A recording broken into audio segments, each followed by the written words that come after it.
The Interreligious Council of Ethiopia hosted a conference to promote interfaith unity, peace, and sustainable development across Africa, setting an example for peaceful coexistence. Imam Muhammad Nurayan Ashafa and Reverend James Movell Uwe from Kaduna, Nigeria, received the Commonwealth Peace Prize and Golden Rule Award for their commitment to peace and reconciliation. In an exclusive interview with Anna, Imam Muhammad recounted Jesus Christ's flight into Egypt and the journey of the first Muslims to Ethiopia, emphasizing that African religion should not be viewed as a source of conflict. And instead, he stressed they represent a rich tapestry of beliefs where followers can practice their faiths in an atmosphere of peace and love, fostering understanding and coexistence among diverse communities. Ethiopia Interreligious Council is a model of coexistence in action.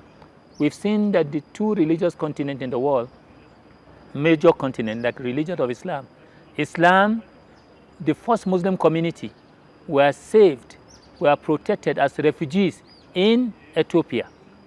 In this nation called Ethiopia, in Habasha, Abyssinia of old, this nation was one that saved the infancy refugee Muslims who are sent away from Saudi Arabia and they come to what become Ethiopia today.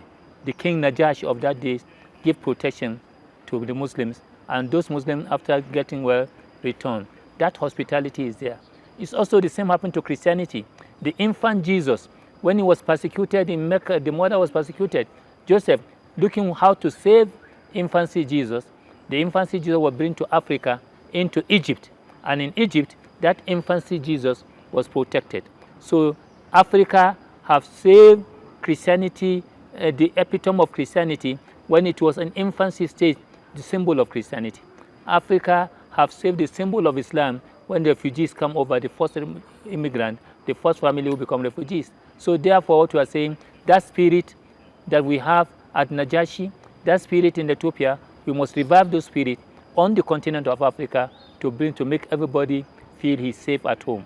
The Imam commended Ethiopia's interreligious coexistence of people regardless of faith variations. The responsibility of religious leaders is to be a shepherd.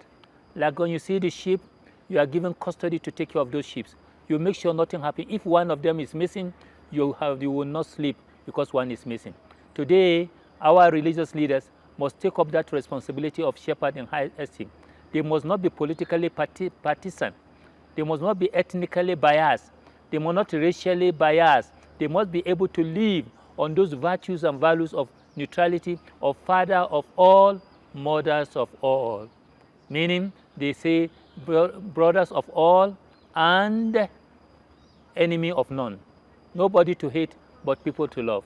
That is what is expected of our religious leaders in the world we have today. Recalling his experience as a victim of a conflict having lost his right hand, Reverend Uye emphasized the crucial role that religious institutions play, along with the influential leaders who guide them. These institutions are essential to foster peace and reconciliation within communities affected by violence and division, he noted. Together as African religious leaders, we can promote peace in Africa, and being here in Ethiopia, the center of the African Union, we want to contribute our quota to the peace in Africa, and also to say we have come to learn from Ethiopia the peace, the religious harmony that is on the ground. We are really happy to be here. Stating that Ethiopia and Nigeria are culturally diverse nations, Reverend Uye pointed out how individuals can coexist harmoniously by embracing each other's beliefs, cultures, languages, and religions. He also emphasized the crucial role of religious institutions and leaders in promoting lasting peace in Africa and globally.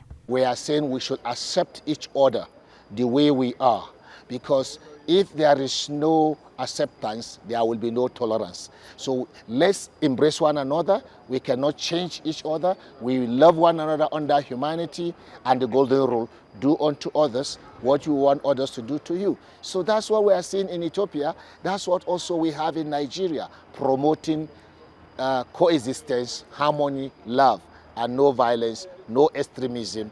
It is not allowed in Africa. Our religious leaders must be in the forefront of educating the people. The ambassadors of the Golden Rule acknowledged that achieving peace is challenging when humanity faces both internal and external struggles, asserting that religious institutions and their leaders hold a crucial responsibility in alleviating the challenges our world encounters, even if complete resolution is unattainable. The Interreligious Council of Ethiopia co-organized the conference in collaboration with United Religions Initiative Africa and the G20 Interfaith Forum and the African Union. It was learned that the annual Interfaith Conference was designed to promote and enhance interfaith unity, foster peace, and encourage sustainable development across Africa. Finally, he conveyed that the youth in Africa must be nurtured in constructive and peaceful ways to mitigate these issues, the Ethiopian news agency reported.